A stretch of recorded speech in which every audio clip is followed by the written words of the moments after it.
Pagbasa mula sa mga gawa ng mga apostol. Pagdating namin sa Roma, si Pablo'y pinahintulutang umupa ng sariling tirahan, kasama ang isang kawal na magbabantay sa kanya.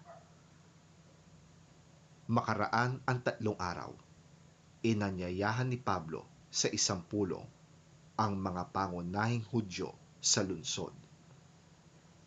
Nang magtipon na sila, sinabi niya, "Mga kapatid, kahit na ako'y walang ginawa laban sa ating bansa o sa mga kaugalian ng ating mga ninuno, hinuli ako sa Jerusalem at idinemanda sa kinatawan ng pamahalaang Romano. Matapos akong litisin, ako sana'y palalayain na, sapagkat wala naman akong ginawang dapat parusahan ng kamatayan. Ngunit tumutol ang mga Hudyo, kaya't napilitan akong dumulog sa emperador. Gayunman, wala akong paratang laban sa aking mga kababayan. Nakagapos ako sa kadenang ito dahil kay Jesus na siyang pag-asa ng Israel. Yan ang dahilan kung bakit hiniling kong makausap kayo."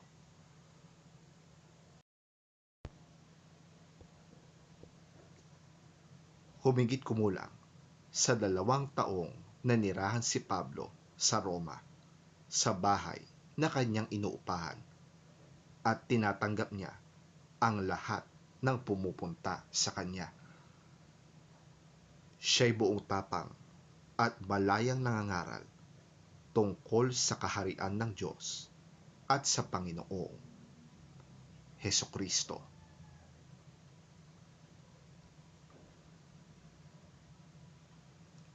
Ang salita ng Diyos. Salamat sa Diyos.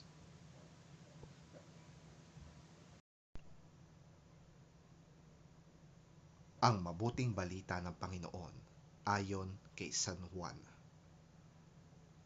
Papuri sa iyo, Panginoon. Lumingon si Pedro at nakita niyang kasunod niya ang alagad na minamahal ni Jesus, ang siyang humilig sa dibdib ni Jesus nang sila'y naghahapunan at nagtanong, "Panginoon, sino po ang magkakanulo sa inyo?" Nang makita siya ni Pedro, ay tinanong nito si Jesus, "Panginoon, paano po naman ang taong ito?" Sumagot si Jesus, "Kung nais kong mabuhay siya hanggang sa pagbabalik ko, ano sa iyo? Sumunod ka sa akin." Kumalat sa mga mananampalataya ang balitang hindi mamamatay ang alagad na ito. Ngunit hindi naman sinabi ni Jesus na hindi siya mamamatay, kundi kung nais kong mabuhay siya hanggang sa pagbabalik ko, ano sa iyo? Siya ang alagad na nagpapatotoo tungkol sa mga bagay na ito. Siya rin ang sumulat ng mga ito at alam naming totoo ang kanyang pahayag. At marami pang ginawa si Jesus na kung isusulat lahat, inaakala kong hindi magkakasya kahit sa buong daigdig ang mga aklat na maisusulat tungkol dito.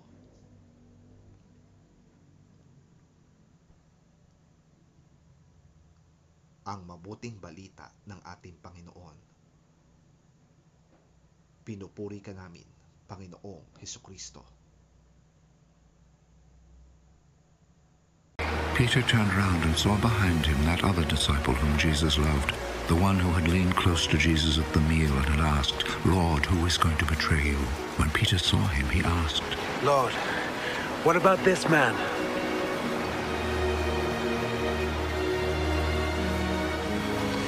I want him to live until I come.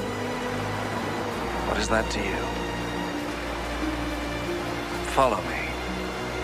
So a report spread among the followers of Jesus that this disciple would not die. But Jesus did not say he would not die. He said, if I want him to live until I come, what is that to you?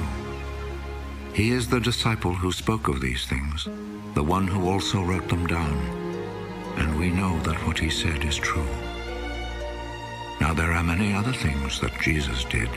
If they were all written down one by one, I suppose that the whole world could not hold the books that would be written.